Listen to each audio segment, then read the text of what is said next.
사랑한다고 해도 별로 기분이 안 좋으세요? 지난주에 우리는 성령 강림 주일을 맞이하여 제목이 뭐였었지요? 지난주에 성령님이 내 안에 계신 증거들. 오전에 그 예배를 통해서 성령님이 내 안에 계신 증거들이라는 제목으로 설교를 나누었고, 또 지역 모임을 통해서 장로님을 통해서 또 복습을 했지요. 그래서 그 복습을 통해서 우리들은 성령님이 내 안에 계시다라고 하는 것을 이제 여러분들이 알게 됐어요? 아니면 아직도 모르겠어요? 왜 대답이 시원찮아요? 알게 됐어요? 아직도 모르겠어요? 예, 알게 된 것 꼭 잊지 마시기 바랍니다. 예수님을 주님이라고 우리가 고백할 수 있는 것, 하나님을 아빠, 아버지라고 부르게 하시는 것, 죄 때문에 마음이 불편하고 말씀대로 살고자 하는 거룩한 몸부림이 우리 안에 있다면 그것은 내 의지가 아니라 내 안에 계신 성령님이 계시기 때문에 나타나는 그런 증거들이다라고 말씀을 드렸습니다. 그런데 이 은혜로운 진리를 여러분들이 지난주에 분명히 확인했습니다. 그래서 성령님은 어디 계시다고요? 내 안에 계심을 믿으시기 바랍니다. 다시 한번 묻겠습니다. 성령님은 어디 계시다고요? 내 안에 계십니다. 아멘입니다. 이 은혜로운 진리를 확인하고 나서도 우리 마음 한구석에서는 여전히 해결되지 않는 실제적인 고민이 고개를 들게 됩니다. 아마도 이런 고민을 하시는 분들이 계실 것입니다. 이제 제 안에 성령님이 계신 것을 확실히 알겠습니다. 더 나아가서 성령님이 이제 내 안에 계신 것을 확실히 뭐 하겠습니다? 믿겠습니다. 알겠습니다를 지나서 이제 분명히 믿겠습니다. 그런데 왜 제 삶은 여전히 이토록 무기력할까요? 주일날 예배를 드릴 때는 거룩하고 하나님의 자녀 같은 그 모습을 가지고 우리가 집으로 돌아가는데, 월요일날 세상에만 나가면 작은 유혹에 넘어지고 염려의 파도에 휩쓸려 왜 다른 평안을 잃어버리는 걸까요? 내 안에 계신 성령님은 전능하신 하나님이시라는데 그분의 능력은 내 삶에서는 나타나지 않는 것은 무엇이 문제일까요? 사랑하는 여러분, 이런 질문이 없으십니까? 다 성령 충만하십니까? 저만 그럽니까? 저에게만 문제가 있는 겁니까? 여러분, 이런 질문들이 우리들에게 다 성가되어 있어요, 없어요? 있지요. 우리에게 다 그런 질문들이 있습니다. 그런데 이런 질문들이 결코 부끄러운 질문은 아니라는 겁니다. 오히려 이런 갈망 자체가 더 깊은 신앙을 향한 하나님의 부르심이에요. 더 깊이 나와 함께 가자라고 하는 부르심입니다.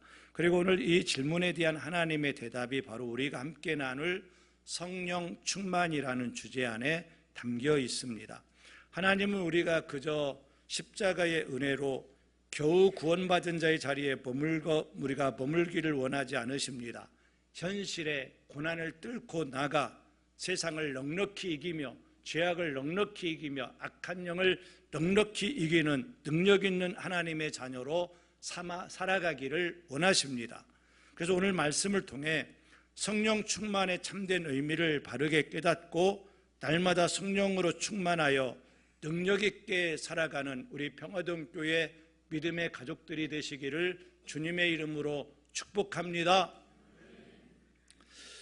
성령 충만을 바르게 이해하기 위해서는 먼저 성령님의 내주하심과 성령의 충만하심이 어떻게 다른지를 알아야 됩니다. 따라서 하겠습니다. 성령님의 내주하심,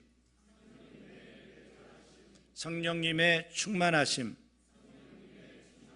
이 두 개를 우리가 구별할 줄 알아야 돼요. 성령님의 내주하심, 성령님의 충만하심.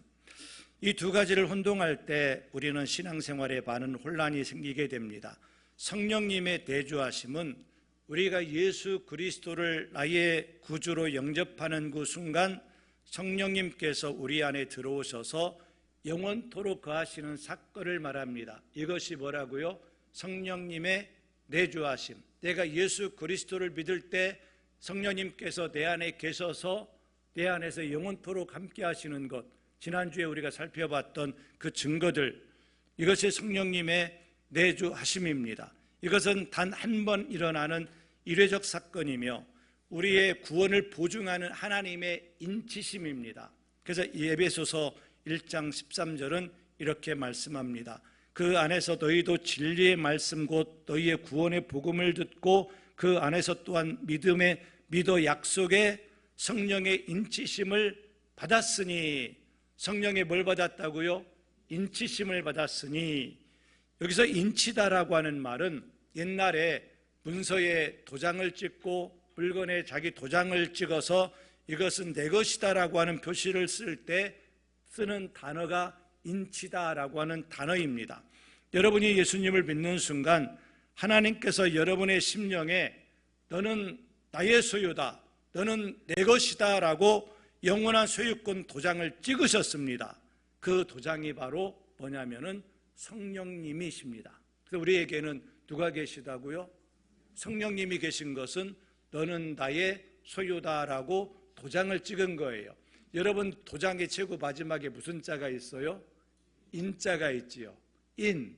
그래서 여러분들도 너는 내 것이다라고 하나님께서 도장을 찍으셔서 여러분 안에는 뭐가 있어요? 성령님이 계신 거예요. 그래서 여러분들은 하나님의 소유이심을 믿으시기 바랍니다.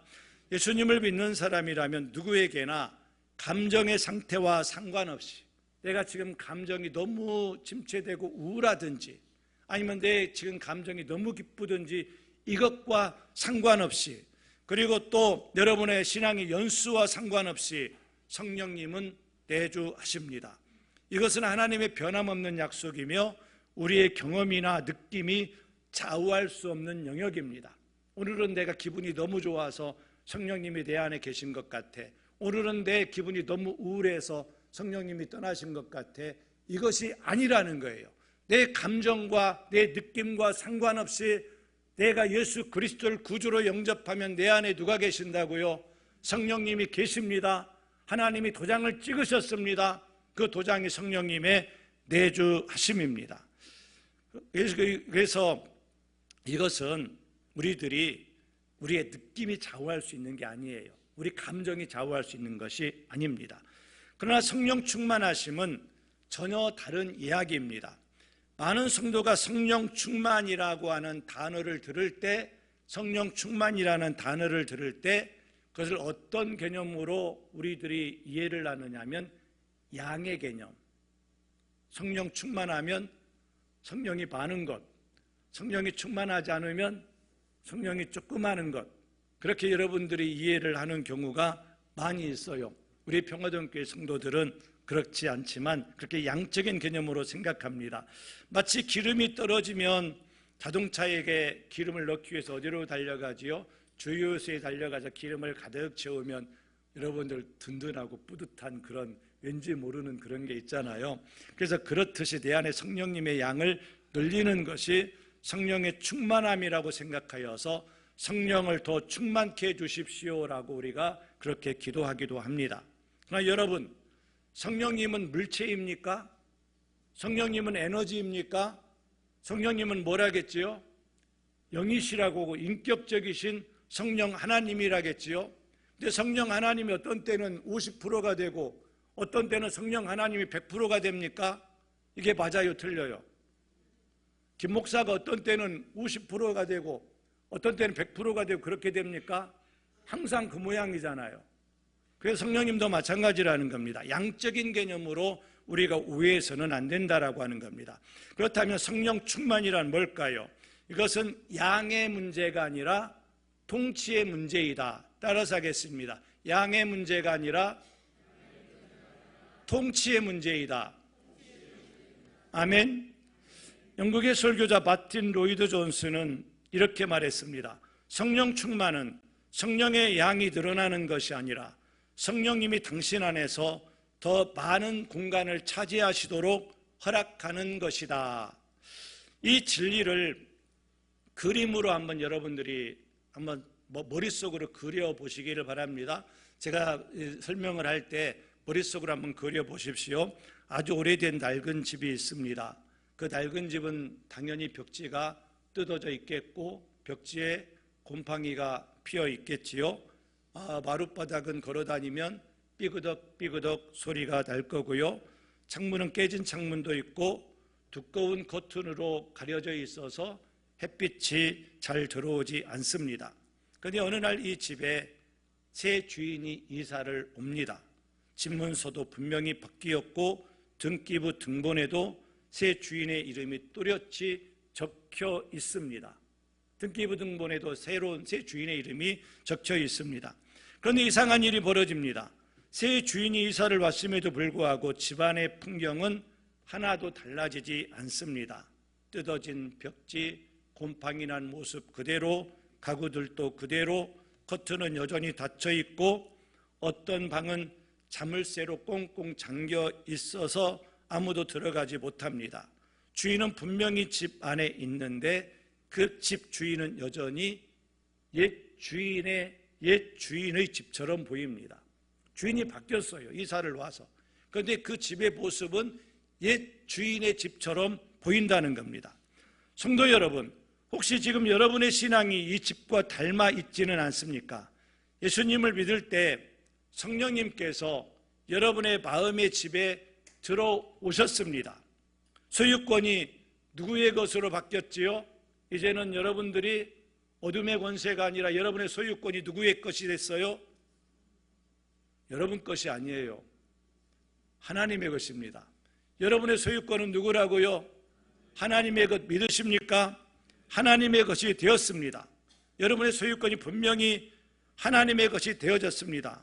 그런데 여러분들, 우리들의 신앙이 주인이 바뀌었는데 아직도 자기가 주인인 줄 알아요.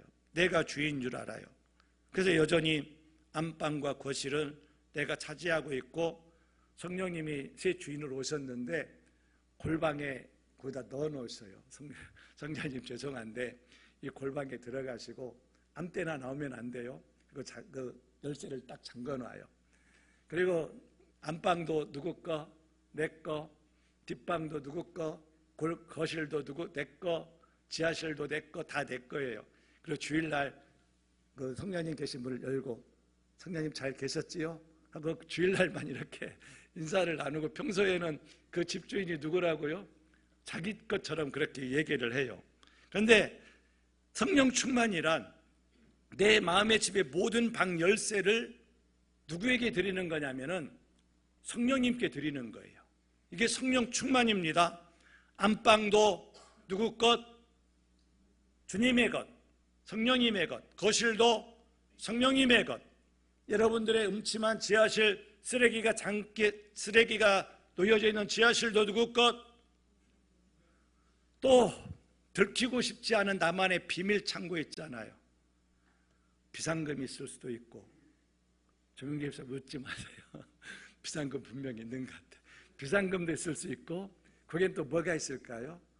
죄도 있고 부끄러움도 있고 남에게 밝히고 싶지 않은 수치도 있고. 그런데 그 방문까지도 활짝 열어서 주님께 이양해 드리는 것, 그게 뭐냐면은 성령 충만입니다. 그래서 성령님이 이제 이 집의 진짜 주인은 제가 아니라 주님이십니다. 제 인생을 다스려 주옵소서. 그럼 주님이 그 집안에 곳곳을 가게 되겠지요.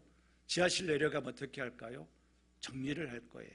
여러분들의 숨은 그 방문을 여러분들의 하나님 부끄럽지만 열어드리면 주님이 어떻게 하실까요? 성령님이 다 청소해 주셔요. 죄도 청소해 주시고 부끄러움도 다 청소해 주시고 청소해 주셔요. 그런데 고린도 교회를 보십시오. 고린도 교회는 고린도전 3장 1절을 보면은 그리스도 안에서 어린 아이들이라고 불렀습니다. 형제들아, 내가 신령한 자들의 대함과 같이 너희에게 말할 수 없어서 육신에 속한 자 곧 그리스도 안에서 어린 아이들을 대함과 같이 하노라. 고린도 교회 성도들에게 바울 사도 어떻게 대한다고요? 어린 아이 같이 대한대요. 어린 아이 같이 대하노라. 왜 어린 아이 같이 대한다겠느냐면 분명 예수님을 믿는 성도들이었고요. 또 성령님이 내주하셨습니다. 그런데 그들 안에는 이 고린도 교회의 최고 문제가 뭐였냐면 서로 싸우는 거였어요. 나는 바울파다, 나는 아볼로파다, 나는 게바파다. 뭐 서로 싸우고 시기하고 질투하고 분열이 가득했고, 심지어는 그 성적인 그런 타락의 모습들이 나타나기도 하고, 또 성령님이 이 고린도 교회에 그래서 계신 거예요, 안 계신 거예요? 계시기는 계시지만 성령님이 그 교회를 다스리고 있지 못한 상태잖아요. 지금 이 시간 솔직히 우리 자신을 돌아보시기 바랍니다. 나는 성령님이 계신 사람에서 머물지 않고 성령님이 다스리는 사람으로 나가고 있으십니까? 지난주에 설교한 것은 뭐냐면은 성령님이 내 안에 계시다는 것 설교했어요. 오늘은 뭐냐면은 성령님이 나를 다스리는 사람으로 우리가 나가자는 겁니다. 아셨지요? 성령님이 내 안에 골방에 갇혀 있는 것하고 온 방을 다 성령님이 주인 노릇하시면서 정리하시고 다스리시는 것하고 다르잖아요. 성령님이 내 안에 계신 사람에 머물지 마시고 우리 병화동교회 성도들은 성령님이 다스리는 사람으로 성장하시기를 축복합니다. 성령님이 계신 사람은 어린아이예요.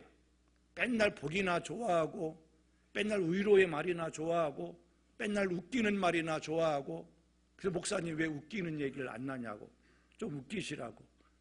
제가 심형래입니까 웃기게?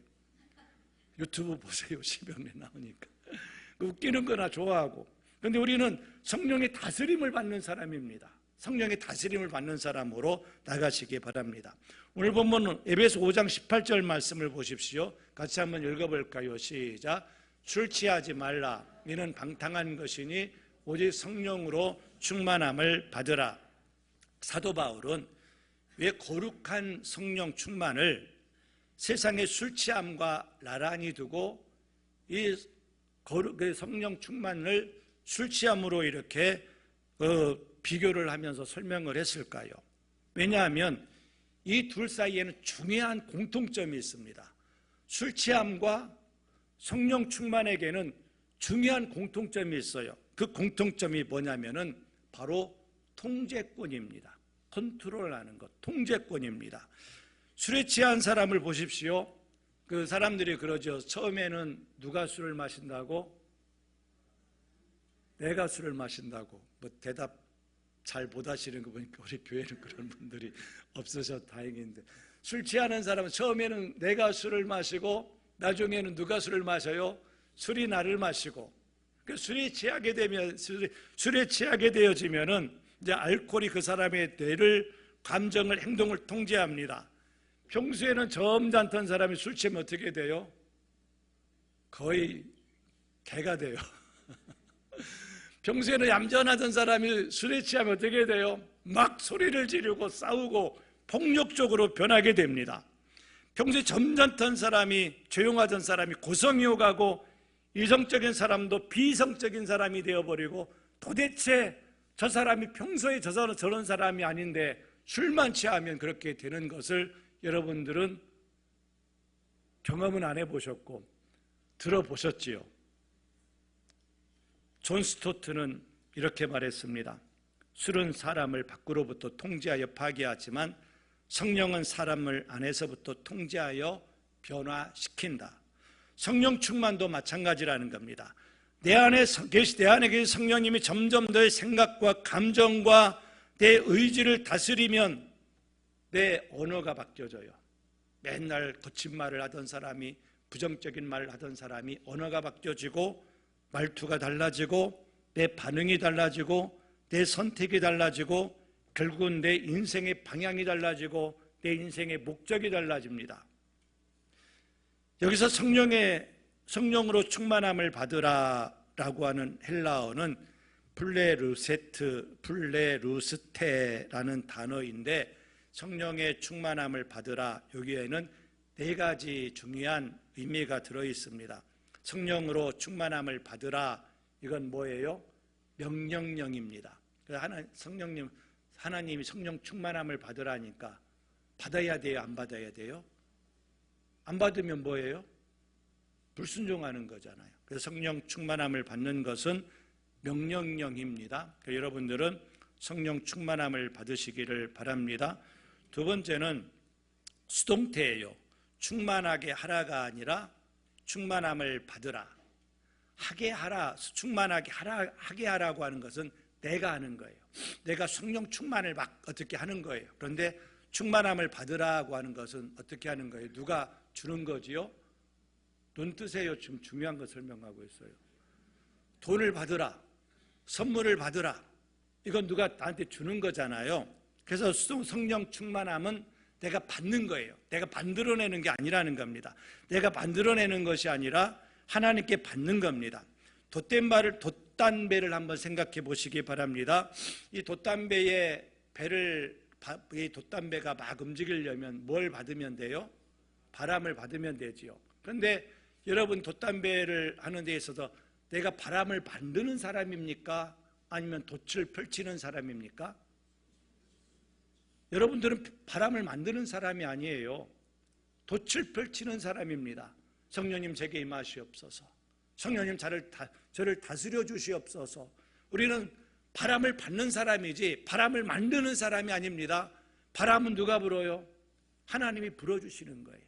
성령님은 내가 만드는 게 아니라는 거예요.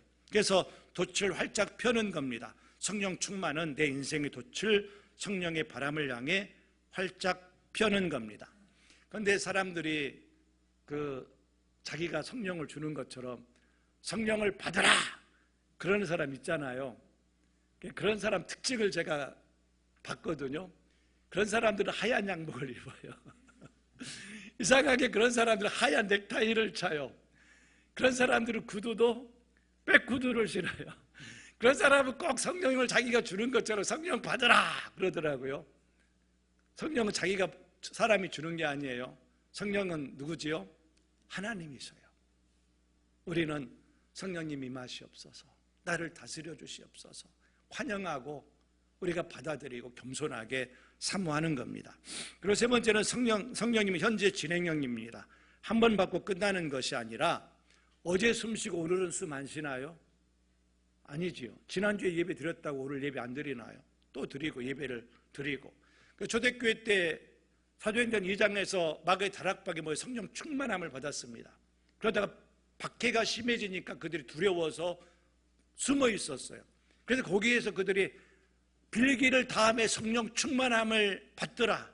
나가서 그들이 또다시 복음을 전하게 됩니다. 그런데 사도행전 2장에 성령 충만함을 받았는데 왜 또 받아야 됩니까? 성령 충만함은 계속 현재 진행형이라는 겁니다. 그래서 사도행전을 보면 오순절에 성령 충만함을 받았고 이후에도 다시 성령 충만함을 받았습니다. 그리고 또 중요한 것은 성령 충만함은 복수형이더라고요. 너 혼자 산에 가서 뜨겁게 받아라가 아니라 사도행전을 보면 성령 충만함의 현장은 거의 공동체였어요. 그래서 예루살렘 마가 다락방에서 어떻게 했지요? 성령 충만함을 받아서 초대교회가 탄생하지요. 그들이 두려워 떨다가 또다시 모여서 빌기를 다음에 성령의 충만함을 받았습니다. 그리고 사마리아 교회가 성령의 충만함을 받고요, 고넬료의 집에 가정에서 친척들을 다 불러 모아서 부흥회할 때 거기에서 성령의 충만함의 역사가 나타나고요, 에베소 교회의 말씀을 듣다가 성령의 충만함이 나타나고요, 안디옥 교회의 성령의 충만함이 나타나고요, 성령님은 언제나 공동체 위에 임했습니다. 그래서 사도행전을 보면은 성령을 받은 개인보다는 성령 충만한 교회를 이야기합니다. 물론 개인적으로 사도행전을 보면 사울이 다메섹 도상에 성령의 충만함을 받고 디모데가 받고 또 에티오피아 네시가 받고 그런 것들이 기록이 되어져 있는데 더 많은 공동체, 우리 평화동교회가 성령 충만함을 받은 그런 것들이 나와 있더라고요. 정리하면 성령 충만은 내 인생의 통제권을 누구에게 열어드리는 것? 성령님께 열어드리는 것. 이게 성령 충만입니다. 아셨지요?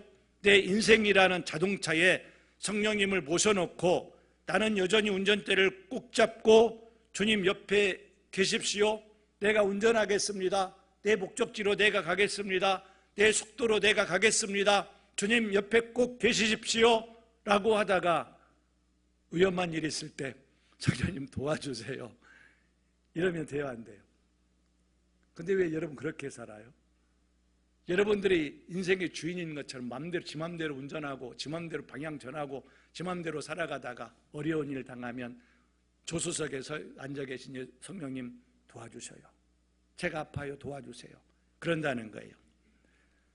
내가 운전석에 내려서 조수석으로 옮겨 앉고 주님이 이제 운전을 주님께서 해주셔야 됩니다. 이게 성령 충만입니다. 아셨지요? 그렇다면 실제로 어떻게 성령 충만을 받을 수 있을까요? 성경은 몇 가지 분명한 길을 제시합니다. 첫째는 간절히 구해야 됩니다. 누가복음 11장 13절에 하물며 너희 하늘 아버지께서 구하는 자에게 성령을 주시지 않겠느냐? 성령님의 은혜가 없이는 나는 살아갈 수가 없습니다. 성령님 제게 임재하여 주시어서 저를 도와주십시오. 저를 다스려 주십시오. 저를 통치해 주십시오. 저를 주님께서 제 힘으로는 안 됩니다. 능력으로 살게 하여 주시옵소서 사모하시기 바랍니다. 그에게 성령의 충만함을 받게 됩니다. 두 번째는 죄를 회개하고 성령님께 자리를 내어드려야 됩니다. 에베소서 4장 30절은 하나님의 성령을 근심하게 하지 말라. 우리 안에 회개하지 않은 죄, 고집, 미움, 다툼, 정욕 그대로 자리 잡고 있으면 성령님이 역사할 공간이 막혀버립니다. 특히 용서하지 못하는 마음은 성령 충만을 가장 심각하게 가로막습니다. 회개는 성령의 충만함의 준비입니다. 내 안을 비워야 성령님이 내 안에 충만하게 다스려 주십니다. 세 번째는 말씀으로 충만하시기 바랍니다. 성경을 화면을 한번 잘 보시기 바랍니다. 에베소서 5장 18절을 같이 한번 읽어볼까요? 시작. 술 취하지 말라. 이는 방탕한 것이니 오직 성령으로 충만함을 받으라. 성령으로 충만함을 받으라. 그 결과가 19절입니다. 시작. 시와 찬송과 신령한 노래들로 서로 화답하며 너희 마음으로 주께 노래하며 찬송하며. 성령의 충만함을 받으니까 19절의 역사가 나타났지요. 골로새서 3장 16절을 한번 읽어볼까요? 시작. 그리스도의 말씀이 너희 속에 풍성히 거하여. 그리스도의 말씀이 우리 안에 어떻게 거하여? 풍성히 거하여. 우리 안에 말씀이 풍성히 거하니까 그 말씀이 풍성히 거한 그 결과가 뭐냐? 초록색 시작. 시와 찬송과 신령한 노래로 부르며 감사하는 마음으로 하나님을 찬양하고. 성령 충만과 말씀 충만이 그 결과가 같아요, 안 같아요? 신비하지요? 똑같아요.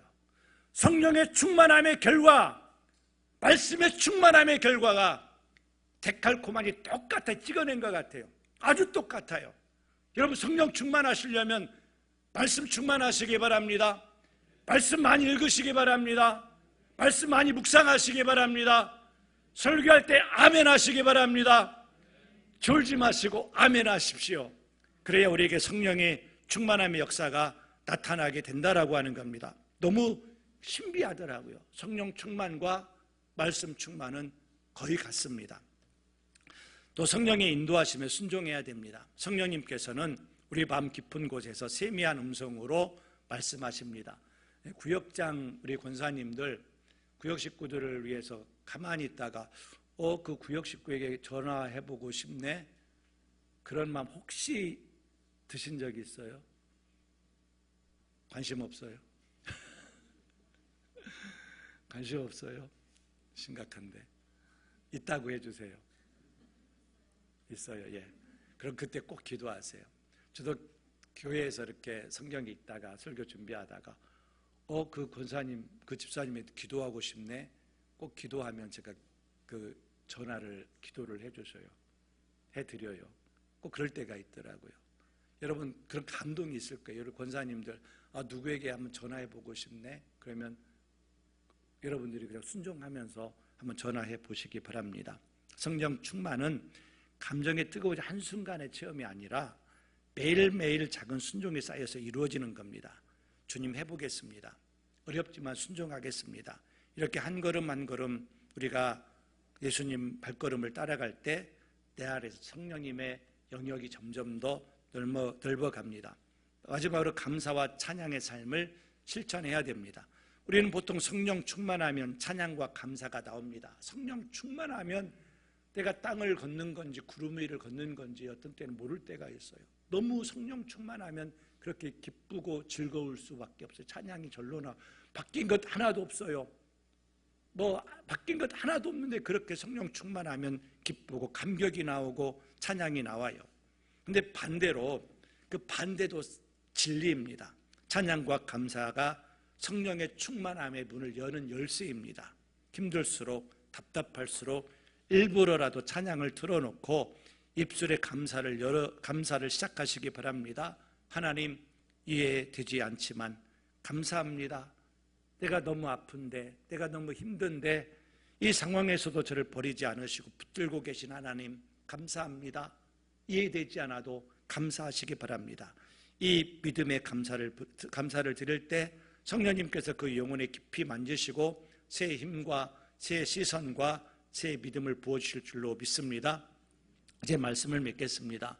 사랑하는 평화동교회 믿음의 가족 여러분, 오늘 이 자리에 오랫동안 신앙생활을 해오셨지만 여전히 무기력하고 세상의 근심에 짓눌려 사는 분들이 계실 겁니다. 그래도 내 안에는 내 안에 성령님이 계시다고요? 안 계시다고요? 그래도 계셔요. 내가 넘어졌어도 성령님이 계시고, 내가 좌절해도 성령님이 계시고, 내 믿음이 아무도 없는 것 같으다. 그래도 성령님이 계십니다. 성령님이 내 안에 계시긴 한데 그분의 능력을 잘 느껴지지 않습니다. 그렇게 고백하는 사람도 있을 거예요. 성령님이 내 안에 계시다고 지난주에 설교를 들어보니까 내 안에 계신데 나는 삶 속에 성령님이 계신 것을 경험해 보지도 못했고 예배 시간에 졸기나 하고 지금도 졸고 있고 나는 그런 사람이라고 그렇게 할 수도 있습니다. 계실 겁니다. 근데 문제는 단 하나입니다. 뭐냐면 지금 내 인생의 운전대를 누가 잡고 있느냐라는 겁니다. 지금 내 인생의 운전대를 누가 잡고 있느냐. 혹시 우리는 이렇게 살고 있지는 않습니까? 주님, 제 인생의 차에 다 계신 것 감사합니다. 그런데 운전은 제가 하겠습니다. 제가 가고 싶은 길로 가겠습니다. 제가 가고 싶은 길로 제 속도로 가겠습니다. 그렇지만 위험할 때만 성령님 도와주세요. 내 마음대로 살겠습니다. 내 목적대로, 내 탐욕대로 살겠습니다. 근데 성령님 위험할 때는 도와주셔야 돼요. 그러니까 늘 불안하고 늘 긴장하고 늘 지쳐 있는 겁니다. 성령 충만은 운전석에서 내려와서 조수석으로 옮겨 앉는 결단입니다. 아셨지요? 다 여러분 운전석에 내려오시기 바랍니다. 그리고 조수석에 앉으십시오. 그리고 이렇게 고백을 하는 겁니다. 화면을 보십시오. 다 같이 큰 소리로 함께 고백합니다. 시작. 성령님, 이제 제가 아니라 주님이 운전해 주십시오. 속도도 방향도 멈출 때와 달릴 때도 주님이 정해 주십시오. 제 생각을 다스려 주시고 제 감정을 다스려 주시고 제 의지를 다스려 주십시오. 제 안에 있는 죄를 비추어 회개할 용기를 주시고 말씀 앞에 앉을 갈망을 주시고 작은 것부터 순종할 힘을 주시옵소서. 아멘.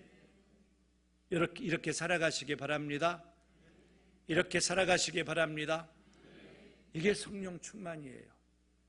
성령 충만은 양의 문제가 아니에요. 하나님이 나를 다스리는 것, 성령님이 나를 다스림을 받는 것, 이게 성령 충만입니다. 이 고백으로 살아갈 때 우리는 반드시 성령 충만의 열매를 경험하게 될 줄로 믿습니다. 기도하겠습니다.